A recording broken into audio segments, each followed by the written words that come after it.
Welcome back to Three Pastors and a Mic. I have a question for you. Okay, this is a little timely, but every time we have a big holiday coming up, I see on social media and different places where Christians start talking about the holidays and the reason that we celebrate. And Christmas and Easter are obviously the big ones. Jesus' birth, Jesus' death and resurrection. And why I get the argument that all the stuff that we celebrate comes from like pagan history and stuff. Like, what in the world? What does an Easter bunny have to do? And eggs have to tell? Let's talk about that. We actually had one of the Colts knock on our door this week, handing us tracts, and they were going around because they said, Easter's coming, that pagan, non-Christian holiday, and I'm like, yeah. Anyway, yeah, that's exactly what I'm talking about, right? Some people are so on that side of it that they won't even celebrate. Where's the happy medium to where you hide Easter eggs for your kids versus you ban that altogether? Well, some people even tell you, there's no mention of Easter in the Bible. There's no mention of Christmas in the Bible. You know what other word is not in the Bible? Trinity. The word Trinity is not in the Bible? Yes, I'm very well aware of that. The concept is there. Well, the doctrine, of course, the church argued about it for 500 years before they came up with the doctrine of the Trinity. Mm-hmm. But let's talk about this for a second. Let's talk about enculturation and of religion and paganism and all those things. Yes. When Constantine became emperor of Rome, he became Christian to a vision he had, and he started indoctrinating people and cultures into Christianity. And they used a lot of different symbols or signs that were pagan to welcome them into Christianity for the adoption and acculturation of it. Good or bad or whatever, that's what happened. Now, over the years, these signs have been accepted in Christianity, like the fish. They said, oh, that's a Christian symbol. Well, no, actually, it wasn't. It has its origins of pagan worship of Dragon, the fish god. Okay, whatever. It's now a Christian symbol. We accept it as that. The cross was a symbol of shame. Mm-hmm. It was a Roman execution method. Now it's become a symbol of Jesus' hope of the resurrection. Empty cross. Right. So you got all these things that have been enculturated. Now, but let's talk about some of these things with Easter and the historicity about Easter in relationship to it. Now, okay, I'm not a know-it-all, but I do know some things, and this is what I know. The word Easter has its origins in German. It's Oster, which means Passover. Easter is the most accurately historically tied event in all of Christendom. It's been practiced since the very beginning of Christianity. Paul said in the book of 1 Corinthians, if Christ is not raised, then we're all hopeless. Our preaching is hopeless and vain. In fact, that statement he said in 1 Corinthians 15 was a creedal statement the church was saying well before Paul wrote any of his epistles or any of the Gospels were recorded. Christians were commenting about the historicity, the accuracy of the resurrection of Jesus. Therefore, Easter, Passover, should be celebrated as a Christian event. Now, the date of it, because of the Jewish calendar and the Gregorian calendar being kind of meshed together, we put it at the various dates in the spring of the year because in estimation with the lunar calendar, the Jewish calendar, Gregorian calendar, that seems to be the best dates that it falls on. So we're trying to be historically and theologically, and we've got give a lot of thanks to the Catholic Church for this, that we maintain the integrity of that date, and that's why we do it. So there's a lot of this stuff that's just conjecture. But let me push on that just for a second, if you don't mind. In the 1980s, a move came about called the Return to the Jewishness of Jesus. Mm-hmm. And the Jewishness of Jesus, or Judaizers, which Paul wrote against in the book of Galatians, really started talking about the festivals and talked about the keeping of the law, the dietary law, and all those things. That Christians should do this because, we want to maintain the integrity of the Jewishness of Jesus. Okay, Galatians talks all about that. Easter and Christmas then came under fire, in particular in those dates, because of quote-unquote Catholicism, emperor, blah, blah, blah. But those dates we should celebrate. I mean, those are big deals in Christian life. And the celebration of Jesus' birth, the celebration of the resurrection of Christ, those are things. Now, I've heard churches call it Resurrection Sunday instead of Easter. Okay, it is Resurrection Sunday. But when the culture recognizes Easter as a celebration of Christ, should we use a culturally term that everyone can understand? Like I said before, Easter comes from Oster, which comes from the German, which means Passover, which is a resurrection. And that's where it comes from. Does it come from a Mesopotamian goddess named Estar, unless you have a speech impediment? Which that's probably snarky to say. But even that, so many words in different cultures sound alike, but have completely different meanings. Yeah.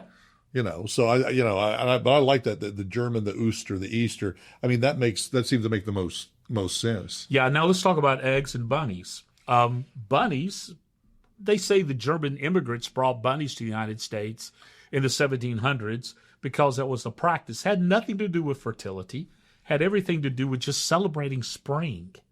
And they would build nests for their bunnies, these egg-laying bunnies, the miracle of spring. And so it was a childish, fun thing that people started writing nefarious things into. So many things that are done in fun, people want to attach some nefarious things to. Well, but I think they just want some Hassid family. We're Christians are famous for that. That's one thing that drives me up a wall. Well, you go back to the 1980s, and we're playing our records backwards. That to hear stuff that wasn't ever intended, and you have to listen real hard. What was your Einstein quote this week? Basically, stay away from negative people because they will find problems for all your solutions. Yeah, exactly. That's what we tend to do as Christians. Yeah, but this whole thing about celebrating Easter, it should be the celebration. Now, eggs, what about hard-boiled eggs? What's the deal with that? And rolling eggs. Okay, this is kind of interesting. There's a guy named Patterson. He's wrote some articles on the internet. You ought to read it. Talks about some really good stuff there, debunking a lot of these myths. Egg rolling was symbolic of rolling the stone away from the opening tomb. So in the 1870s, President, I think it was Hayes, he started the tradition of egg rolling on the White House lawn just for a fun event for kids. Mm-hmm. And so it didn't have any religious connotations. It was a culturally fun thing. Some people believe, in fact, history holds it to be true, that at the cross, Mary and the other Marys and the followers of Jesus who were at the crucifixion had hard-boiled eggs with them for a sustenance meal, a high-protein meal. And so they would have these eggs. Other people said that during the Lenten season, the Catholic Church forbade the eating of eggs. So they would hard-boiled eggs and eat them at Easter in the breaking of the Lenten fast. There's another group of people said the early Christians would take eggs and dye them red to symbolize the blood of Christ. And they would celebrate these eggs at Easter to represent the new life of Christ, because that's what eggs represent, the new life. So it had nothing to do with fertility or some Mesopotamian goddess. It had everything to do with celebrating this wonderful celebration of Easter. And we should embrace that. Mm-hmm. We should celebrate that. Now, why do people eat like ham at Easter? I don't know, because it's good. Because we're Gentiles. We can eat ham. Let's eat ham. Have some bacon. Bacon wrapped in ham, wrapped in bacon. Whatever. Or some people eat lamb, the sacrificial lamb, to symbolize the Jewish Passover, which is worthy as the lamb who was slain, Christ, the symbolic Lamb of God. So that's why they eat that. So this is a wonderful celebration of spring that should be embraced and not rejected, should not be so enculturated that it's just rejected. Now, what about chocolate rabbits? Something tells me the Cadbury Corporation had something to do with that. Brilliant marketing. Brilliant marketing. Now, when I was a kid, that I had to have a chocolate bunny every Easter, and this continued until I was about 14. Until last year? Yes, when I turned 14 last year, that my brother, my oldest brother, actually resents the fact that he had to go find a daggum chocolate bunny. So I wouldn't cry to my mama when I woke up on Easter Sunday. So that ended that for me. But chocolate rabbits were invented by a candy company and made famous through the Easter celebration. And actually, did y'all know that candy on Easter is the second biggest candy holiday in the nation? Only Halloween trumps it. And jelly beans are supposed to be a manufacturing of Turkish delight that are shaped in eggs. That Turkish delight is old. And marshmallows, did you know that marshmallows were invented by the Egyptians using the flour of the marsh flower to make marshmallows? actually reduced down to a syrup and then infused with honey and turned into all of this stuff. It's good, and it should be celebrated. I just break the ears off, and you dip it in peanut butter. That's what you do. They have a Reese's. Those are awesome. Reese's eggs are awesome. I don't waste any time. I'm very I'm very aware of my time.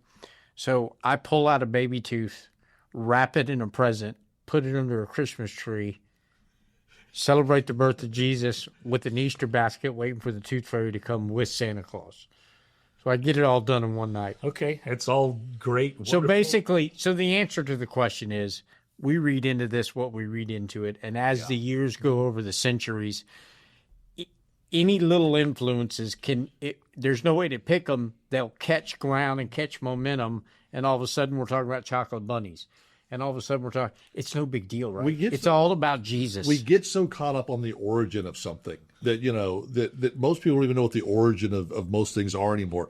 It's what is it today? What do we celebrate? Mm-hmm. What does it mean to us? I mean, if you go back, that seems to be our culture today. It's we go back, and if we find a flaw in something 200 years ago, and that supposedly taints everything. Yeah. You know what? That's okay. Let me give you a fun fact. You know who started the first anti-smoking campaign in world history? Adolf Hitler. Okay, that just took a dark turn. So let me just you want to go a little further with this. Okay, we worry about insignificant things like eggs and bunnies and hats and bonnets and dressing up for Easter and all that stuff like that, and then that distracts us from worrying about the big things like poverty and human trafficking and war and racism. That distracts us from those things that really matter. Yep. And so we end up arguing about Christmas and Easter and whether or not we should eat eggs or bunnies, or whether it's Easter or Resurrection Sunday, and should we have pulled pork or not. Mm-hmm. And that's just a distraction. So we need to keep the main focus, the thing that Jesus loves us. Mm-hmm. He died on the cross, the most accurately event in human history, in ancient history. Yeah. Resurrected, he rose again on the third day, and the world has been changed because of the life-giving sacrifice of Christ on the cross for the sins of the world, mine and yours. And whoever believes in him will not perish but have everlasting life. That is Easter, and that should be our focus. Mm-hmm. And then, eat a chocolate rabbit, lighten up, go hear a great message. Hunt some eggs. Let your kids hunt eggs. Yeah, and just not enjoy it. Worry about it, because the 80s are over, and we don't have to find a devil behind every bush. Just saying. Yep. Good answer. We'll talk to you next time on Three Pastors and a Mic.